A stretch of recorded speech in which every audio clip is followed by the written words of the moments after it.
Hello, hockey fans. The Minnesota Hockey Connection is on the air. We're on the air for the next half hour. I'm Kenny Gallagher along with Jerry Burrow.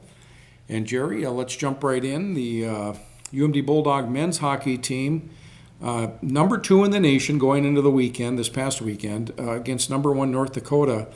And coming off a loss to the USA under 18 team in an exhibition game, I thought that the Bulldogs were doomed going into this contest. You did. And they did something that they haven't done since the 92-93 season. They swept North Dakota at home. At home, yeah.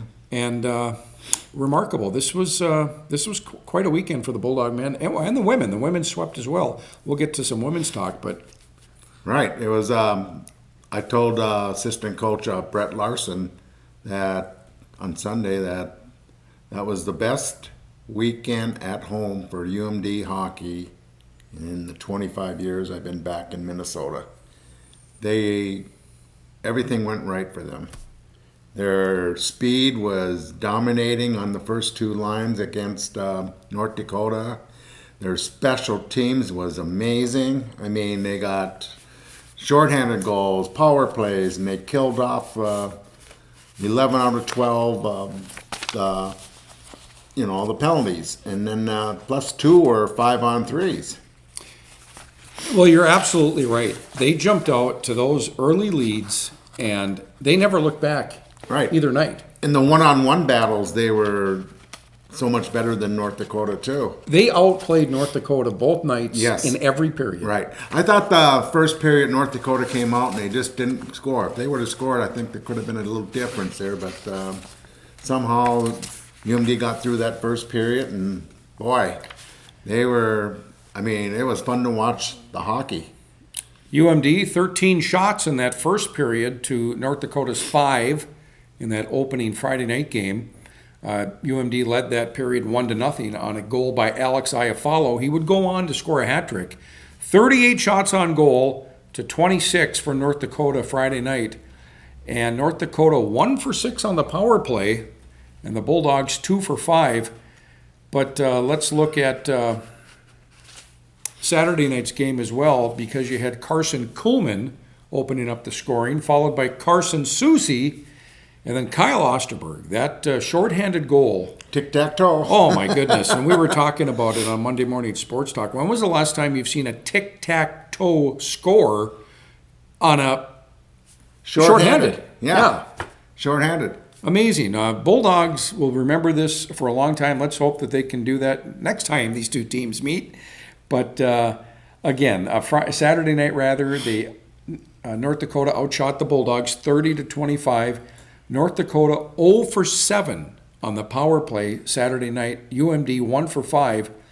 And that opening goal by Carson Kuhlman, also a shorthanded goal, and that turns out to be the game winner. But again, Hunter Miska, a shutout on Saturday night, allowed 2 goals on Friday night. Your freshman has to be the player of the game, of the weekend. Yeah, he played good. And one of the goals on Friday night was a breakaway. And, the dad of Shane Gersich was a Duluth Central player back in his days. Yeah. Probably in the 80s, mid-80s there, 84, I think. And his kid got a breakaway, and he scored there. But, hey, it was a great weekend for Hunter Miska. And so he's in the lead now as a goaltender for UMD, and I think it's going to be his to lose again. Now, is this Shane Gersich, is he from Duluth? No, they moved down to the cities. So he was. Then he played at Holy Family, and then he left high school early to play in juniors. So his dad is from Duluth, but right. He was born outside this. Okay, very good. All right. Again, the UMD Bulldogs, and we learned, no surprise, that they were number 1, not only in the coaches poll, but in the pairwise rankings. And we were looking at the pairwise rankings. And Jared, as much as I want to trust the pairwise more than the coaches poll are suggestive. And dare I say, what does a coach in the NCHA know about Lake Superior, Quinnipiac, Clarkson? How can they make a fair determination? So, again, it's subjective. I get it. Pairwise, a little bit more accurate in the fact that it's a head-to-head schedule. Let's call it mathematics, if you will. Right. Well, I think too, like say UMD's playing Mass Low a couple weeks ago, and they talk, and then the Mass Low coach will tell them who's good out east and that, and so they take a little closer look at those teams because you never know at the end of the year you might be playing them in the regions. Yeah. So I mean, you're going to talk a little bit, and everyone has someone they know that's coaching another college. And it is more than coaches that are polled in that coaches poll. It is some select media as well. Okay.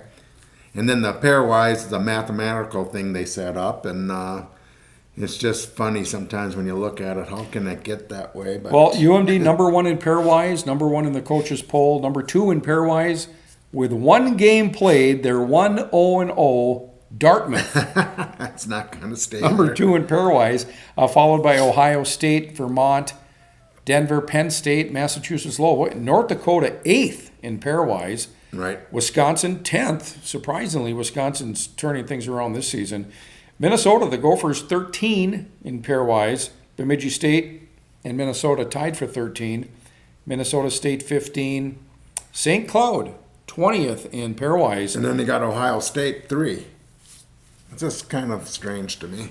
Well, they're But undefeated. But here's the thing. The pairwise used to come out after the first of the year, remember? It used to always be the first of the year. Right.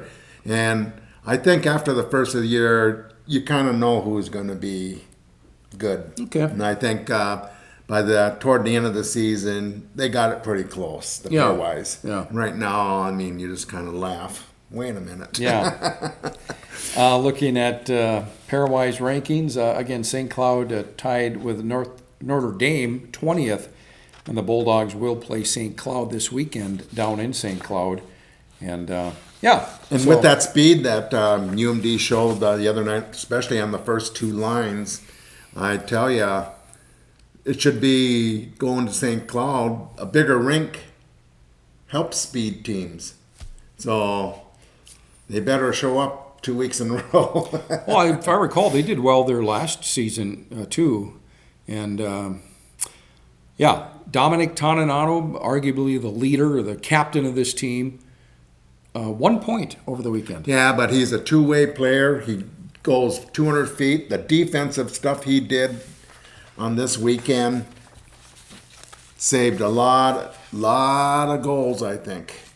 And his play off the boards and that, his one-on-one battles and 2-on-ones, he's a brute out there, I thought. Well, we're very excited talking about a huge weekend of hockey. The Bulldogs, again, not since 92-93 have they beaten North Dakota, swept North Dakota at home. That's amazing to me. 22 years. I mean, they had some good teams. Well, over the years. 23. That's back when Derek Plant was playing. Pretty Jeez, close. I wasn't even living here. Jeez, that's amazing. Yeah. The UMD women went to Ohio State and swept Ohio State 6-0 Right. on Friday night. They had 41 shots on goal to Ohio State's 27. They were also big winners on Saturday night. 47 shots on goal Saturday night. The UMD women, 18 shots in the first period, 21 shots in the second period, and they took care of business in Ohio State. OSU Ice Arena. That's what they call that venue out there. Now, is that where the men play as well, do you know? Or Yeah, it's right on campus there. okay. Right next to the baseball stage. Bulldog women, no power plays over the weekend, no power play goals. They only had 3 power play opportunities. But UMD women, big winners as well. There's another, the girls' team, ladies' team, their goalie is keeping them in games. And I tell you, she's Maddie Rooney. Yeah, she played on the boys' high school hockey team as their starting goalie at Andover. And I think that helped her a lot coming into UMD. And she's been pretty solid, pretty steady. Really? And yeah, she's been steady over the course of this year so far. I want to take a look and And see. last year, she didn't play that many games. The UMD women, they will play, where do we have them here? We have them at Don't they go to North Dakota? Well, I don't have it here. Yeah. Do they They go to North Dakota. They go to North Dakota in 2 weeks. They get Okay. they get this weekend off. So Ah, in 2 weeks. I see. Yeah. Okay. Yeah, they go to North Dakota. Then they come home and play the number 1 team in the country, Wisconsin. Wow. Yeah. So Get your tickets now. November 18th and 19th. 7 o'clock start on the, let's see, what days are those? Are those Saturday and Sunday? Sometimes they are. And let's see here. November 18th and 19th, Wisconsin and the UMD women. And that is a Friday, Saturday. Okay. And Friday night, 7 o'clock, 4 o'clock Saturday, the 19th. Wisconsin and UMD women. That's a game, maybe a weekend to take in down there. There you go. Yeah. Yeah. And it doesn't stop there, Jer. Our other local college team, if you will, the College of St. Scholastica, they got things started in Division III on Friday at Wisconsin River Falls, and they won that game 2-1.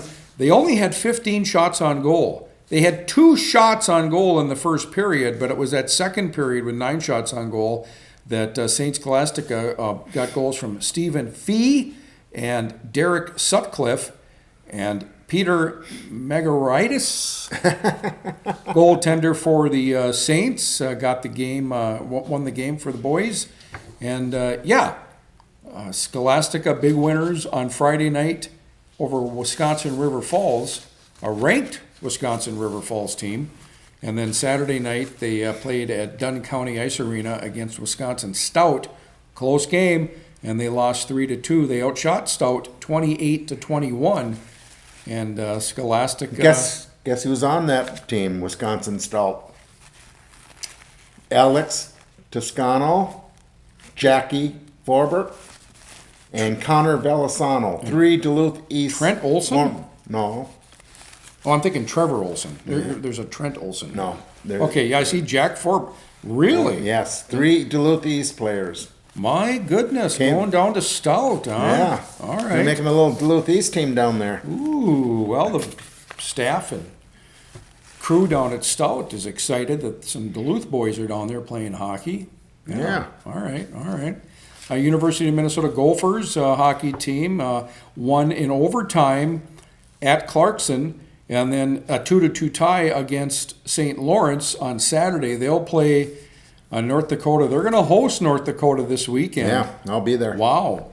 Yeah. I'll be down there for Will those ya? games, yeah. They haven't played for about 4 or 5 years. It's been that long, huh? Yeah. Okay. And funny thing on Clarkson, the week before against St. Cloud, they lost both games after being ahead. Like on Friday night, they were ahead 5-2 and lost that game. But out in Clarkson, they were behind 3-0 and came back and tied the game and won it in overtime. So, and then I think they were behind in St. Lawrence game too, and they came back. Minnesota Gopher hockey can be heard locally on KDAL 610 radio.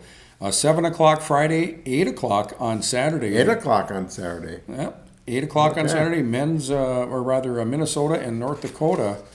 My goodness. Yeah. I wonder if that's on Big Ten Network, the game. They put it at 8 o'clock. It might be. That might be the reason why. Yeah.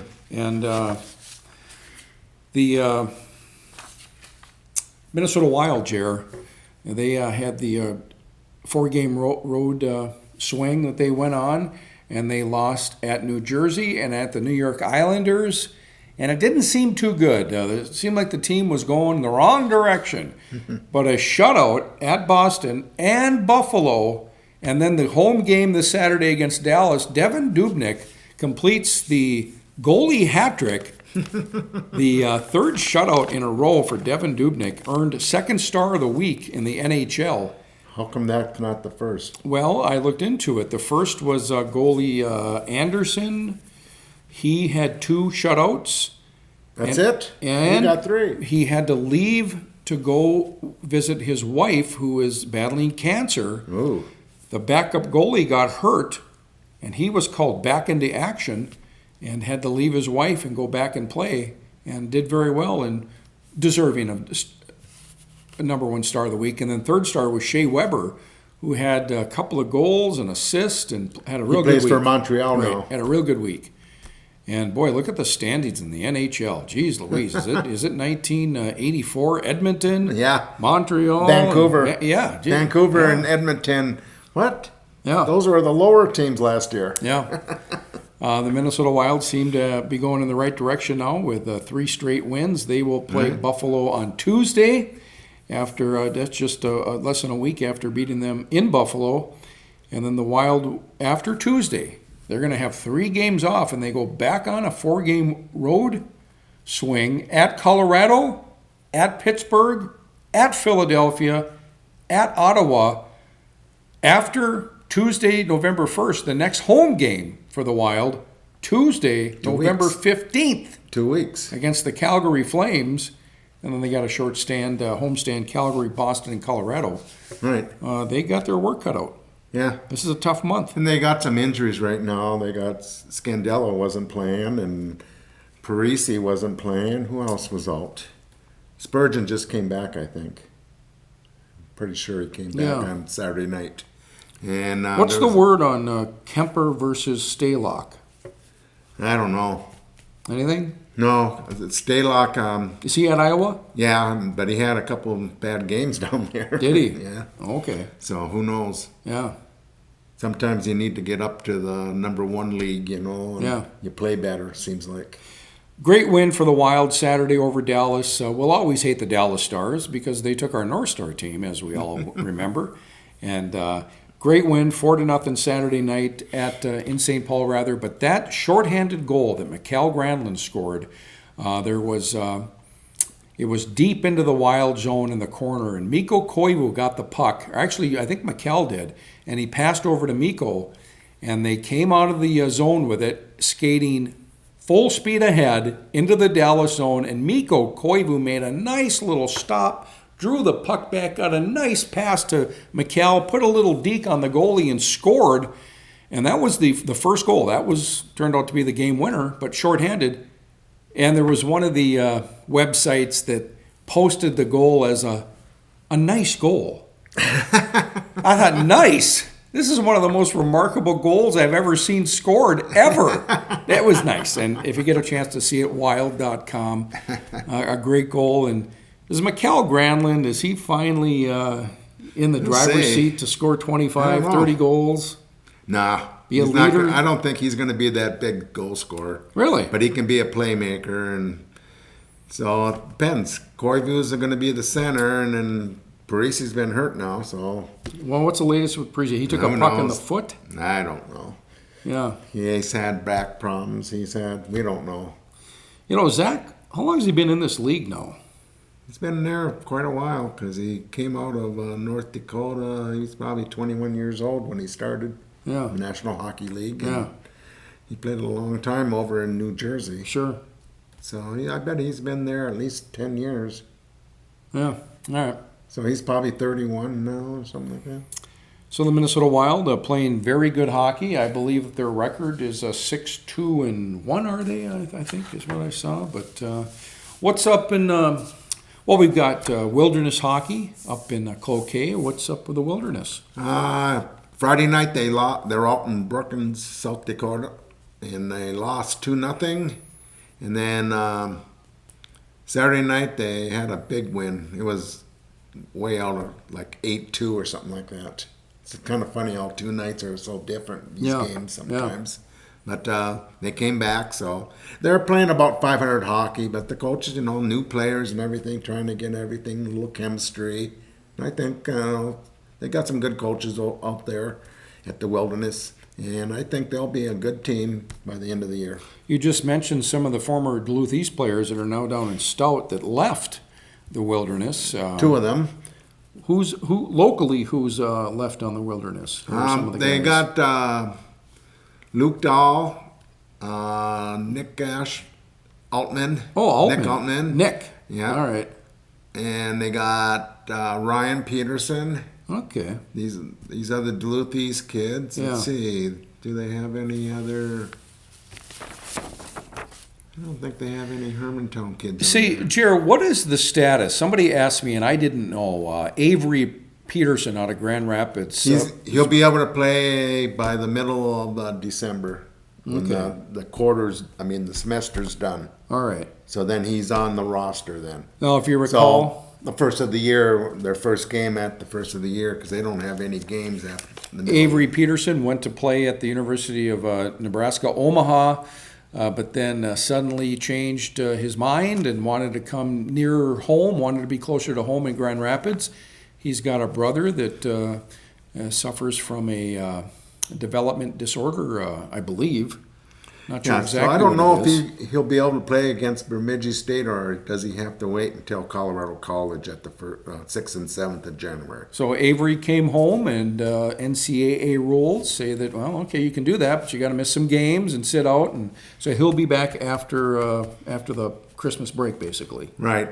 He might be able to play that Bemidji State series. Now, I'm is not he sure able on to that. skate in practice? Yes. Okay. Yeah, he's Good. been doing that. Good.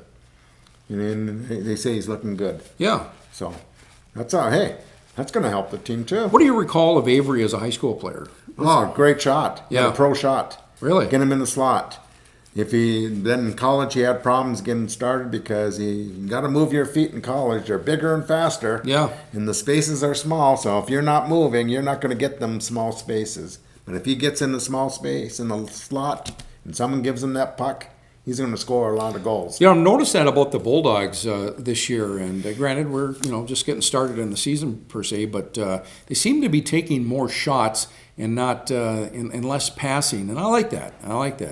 Because your opportunities increase when you shoot the puck towards the net. Well, there's two things: pucks to the net and players to the net. There you go. Get those two things, and Well, you're going to have a lot of scoring chances. You could be a coach. No. Yeah. $2. Okay, I'll be a coach. Yeah, there you go. Yeah, we'd love to have you on as a coach. High school hockey, we got the Jamboree coming up Tuesday, November 22nd. Yeah, practice starts on, let's see, what's the date today? 2 weeks. Exactly. 2 weeks from today. 14th Okay. starts, and I think we're going to try to start getting the high school coaches in here starting next week All right. as a guest, so we can talk about their teams Yeah. for the season, Good. So we'll get Brendan Flaherty maybe next week. I'll call him up and see if he can come in, and then Kevin Smalley and from Duluth Denfield, and Mike Randolph, Duluth East. So we'll get the Duluth coaches and Yeah. tell us a little bit about their teams. And Let me see if we can get Bruce Plant. yeah, if he's not, his problem is he student teaches. Not what do you call it? He's a. Oh, okay. Well, extend the invitation to him. I will. I did that before. Hermantown, of course, Class A champions this past season at state, and it'd be nice to talk to Bruce Plant. Boys hockey, again, the varsity jamboree, Tuesday, November 22nd at Heritage, and that starts at 5:15. And again, that's just all the local teams, and it's running time, I believe, and just kind of gets these boys Right. on the ice. Short periods. Yeah. So, yeah, it's just fun to get to know the other teams and that. And, What's the latest on Denfeld? Anything on this JV well, team? that's what I heard still going on, where they're not going to have a JV team this year. How does that affect Smalley and his coaching staff? Because they dip into the JV team from time to time, if needed. Right. Well, Now, there's just one thing is Some if they boys have a on notice, JV or- team, it's hard to practice with it. You don't want the JV team practicing with the varsity a lot Right, of times right. because it screws it up. But now they don't have the numbers, yeah. so we'll see what he's going to do, Let's how he's going to let's handle get it. Kevin on, and Yeah. we'll ask him that and Yeah. see what he's got to say about that. And how long, because he did say to me that, I don't forget, it's next year or the year after, that they will have the JV team for sure, because they got some numbers coming in, so that'll help. Yeah. Now it looks like we've already got the girls started. Have the girls started already? I don't think they have. November 4th. They practice their first game? Yep, November 4th, Friday Okay. the 4th of November. So Okay. that's They're practicing right now then. Yeah, that's going to be next Friday. Yeah, they're Or I'm sorry, this Friday. Yeah, this they're, Friday. they're practicing already. Ah, okay. Hockey Girls Varsity Jamboree, Friday, November 4th, 5:30, Duluth Northern Stars. and it hasn't been announced here the team that they'll play. And then Saturday, that jamboree continues the 5th. Now, is this at Heritage? I'm not sure. Okay. It must be because All right. I would say it is. All right. I could be wrong though. All right. So their jamboree, the girls' jamboree starts on the 5th. Looks like the first girls' game is November 15th. Tuesday, November 15th, girls' varsity team, Cambridge Isanti Yep, and down Duluth at- Northern Stars. Down at that center. Yeah. All right. Their first home game is against who is that? Sauk Rapids, Okay, up at the Heritage Center on Friday the 18th. 18th. All right. Okay, Oh, Yeah. high school hockey, Jer. yeah, Awesome. there you go. It's going. Everyone will be playing. You got the bands and peewees playing already, and so everyone will be playing. And Now, Scholastica, their schedule has them playing Tuesday, UW River Falls at Mars Lakeview Arena, Tuesday the 8th. Scholastica and UW River Falls, 7 o'clock, and then they'll have a weekend series against Lake Forest the 11th and 12th at Mars Lakeview, 7 o'clock Friday, 4 o'clock on Saturday. Scholastica Hockey, Mark Wick back for yet another season. that'll be their home opener then with River Falls, huh? Yeah, Tuesday the 8th. Yeah. Well, good. Then everyone's getting going. Yeah. Be a lot of hockey. And again, as we talked to open the segment, UMD Bulldog men, a huge weekend, sweeping North Dakota. Jared, nobody saw this coming. You know, you hope for No. it, but nobody saw this coming. This was unexpected. Real remarkable what they did. It was Again, an all-around team win, both games. you know, I got to tell you, I didn't get a chance to see all of the games. I watched them on television, but the parts of the games I watched, they dominated. The speed on the first two lines of UMD was tremendous. One-on-one battles, they won a lot of them. You know, that's what you need, and they can do that. And then special teams. I always say special teams is a very big part. There's so many parts of this game, you know. I will never second guess this team, Yeah. and especially Coach Scott Sandlin, because I was at that exhibition game against Yeah. the 1800 team, and they looked horrible. They did. They didn't do anything. They lost the game. They gave up a shorthanded goal on the heels of hosting North Dakota. The only thing they did good is they outshot them. I don't know. It was a great win for UMD, for the men Yeah. and the women, and exciting. We'll be talking I hope about they this. can continue this. Yeah, because they got to go to St. Cloud now, and they got to keep winning. Yep. And my goodness, where's the championship this year The championship for what? for NCAA Division I? It's in Chicago. Chicago, Illinois. Jerry will be down there Yeah. covering the Bulldogs. Oh, Uh-huh. Wow. Well, with that, we have to go. We want to thank the staff at PACT-TV, where this program is produced, public access community television in City Hall, downtown Duluth. Give them a call, 723-3686. Minnesota Hockey Connection. You can find us on Facebook. Find us there and like us. mnhockeyconnection.com. Find the website. Jerry put some great stuff on there. And Jerry will be back here next week to drop the puck. We'll see you then. Okay.